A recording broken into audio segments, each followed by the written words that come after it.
Okay, good afternoon, everybody. It's love to see y'all's lovely faces. My name is Giovanni Moore. I am from Prairie View A&M University. I had the pleasure of working under Dr. Cassandra Old. She's in the back, and we are in the Department of Entomology.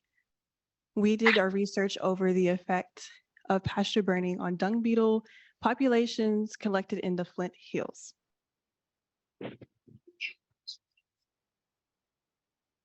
So we'll be going over introduction, hypothesis, objectives, methods and materials, results, conclusion, and acknowledgements.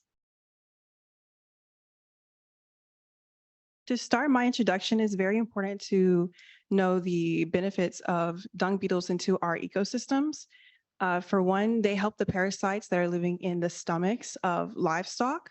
Two, they also help remove the hornfly populations. And to refer back to what Thomas had said, he had said 95% fewer hornflies are emerged from cow pats when dung beetles are inhabited. And lastly, they improve the soil quality. And they do this by disputing and burying manure. And when they do this, they allow nutrients to be readily available for the plants in order to grow. In addition to this information, when manure stays on top of these plants, it's blocking these plants from getting the sun that they need. And manure itself is just very acidic for these plants. Oh, sorry. Go back. Sorry. And then the picture on to the right shows the 3 different types of dung beetles that we will be seeing. One of them is dwellers, and they're the ones that are right under the cow pats, and they bury their eggs into these balls of manure right underneath. Tunnelers are the next ones. They basically do the same thing, but they go further down and tunnel down further. And then lastly, we have rollers that take the manure balls and roll it away and do the same thing as the others. On another note, pre-sky burning, also known as pyrrhic herbivory, is a common practice amongst Kansas farmers and is commonly done in the spring, summer, and fall. In this practice, it has great benefits of increasing heterogeneity vegetation. It reduces the amount of arthropod pests. And to clarify what arthropods are, they are invertebrates with a hard exoskeleton, such as like hornflies, ticks, and other insects. And then they also suppress weed growth. And the picture off to the right shows what prescribed burning looks like. And we are only starting to understand the implications of burning in different seasons. The effectiveness from prescribed burning may impact beneficial insects such as dung beetles, dung beetle communities, depending on the time of year, which leads me to my hypothesis. Season of prescribed burning may impact dung beetle abundance and diversity. So our objectives was to quantify the number of dung beetles collected of cattle grazed pastures under different burn management and to determine if species composition of dung beetle changes with burn treatments. So this, too close. This is the location of our study, which was in the K-State beef stalker unit. This arrow here shows where K-State is, and here shows the K-State beef stalker unit. So you see we got a little ways to drive to get there. We did it in this pastures spring, summer, and fall. In the spring, we went through pastures 1, 2, and 3. In the summer, we went through pastures 14, 16, and 17. And lastly, in the fall, we went through pastures 8, 9, and 10. So this here shows the methodology of our trapping of dung beetles. And like I said before, we went through 3 different pastures with the spring, summer, and fall. And then we had these these traps called pitfall traps. And in them, we would have water, salt, dish soap, and we would attach swine feces on it to lure in the dung beetles, which you see me doing right here. And we would leave it in there for 24 hours and then come back the next day to collect, count, and clean and identify each specimen. And this here, you see me getting ready to identify each of them. So rolling in the facts. In this table, you will see the total number of dung beetles found in each spring, summer, and fall pastures over a 3-day time period. In the spring, you see we had 1,486. In the summer, we had 934. And in the fall, we had 829.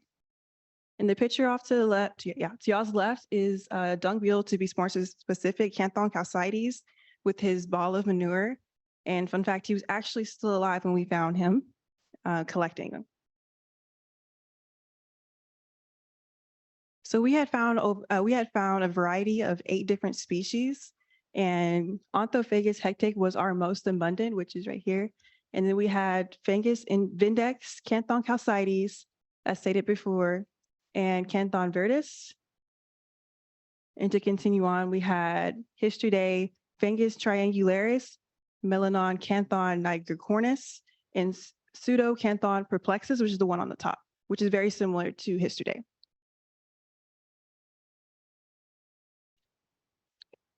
Okay, in this table, you will see, as I said earlier, how Onthophagus was the most abundant, and it was most abundant in the springtime compared to everyone else's. So in conclusion, we will see that species diversity did not seem to be affected by season of burn treatment, and 8 different species were collected from all 3 burn sites. And that spring burn pastures, which is mid-April, contained the highest abundancy of beetles. And this is due probably because of the low density in the pasture, which allows the dung beetles to maneuver the balls of manure through the pasture easier.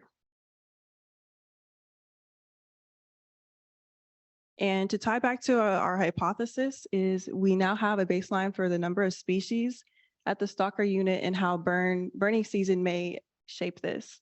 We can provide producers with information on how burning may impact dung beetles.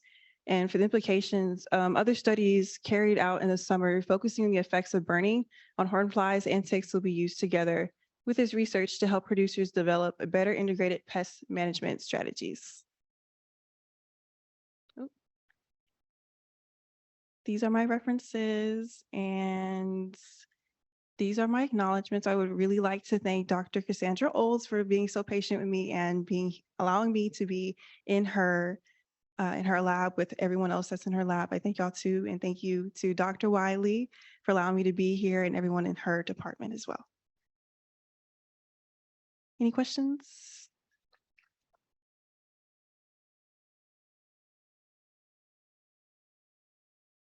Oh, yes.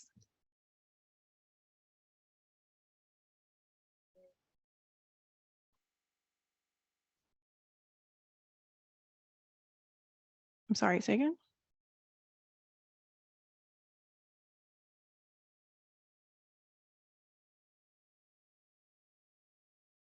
Like immediately after that burn?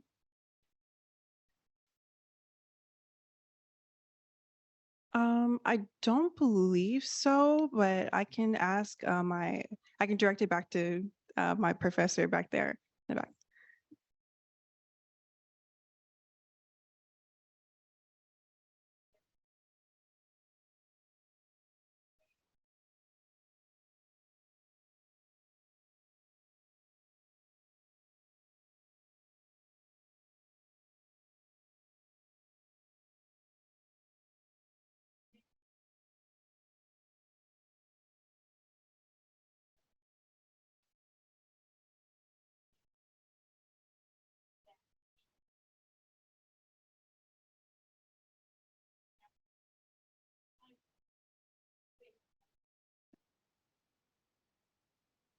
Yes.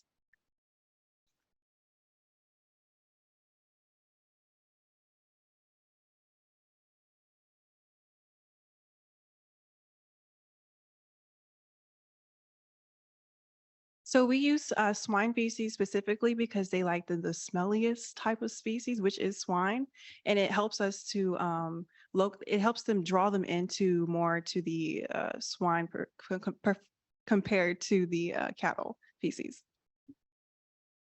Any more questions? Yes.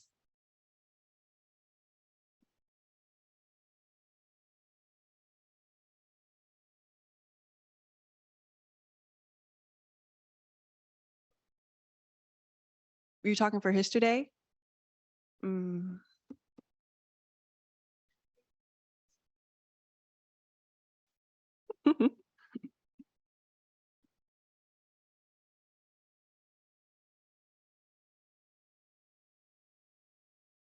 Yes, plenty of hours in the lab just counting smelly beetles, yeah, dung beetles. Yes.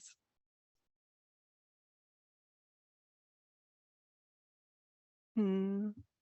Honestly, probably counting the dung beetles and trying to identify certain ones, because sometimes like you would find a bag um, from the what's it, pastures, and you can't tell because sometimes they come disassembled. So like sometimes you just see a random head in there, and I'm like, oh, what is this? I don't know. Or the smell. Feces doesn't smell great. Yeah. Yes. This actually really helped me figure out like if I really want to do research. And turns out I do. It helped me change my career goals per se, because at first I wanted to be a veterinarian, but now I'm more so leaning towards animal research, like more so with zoonotic or not zoonotic, exotics and stuff like that. But this is still very helpful for me. Any more questions? No? Okay. Thank you.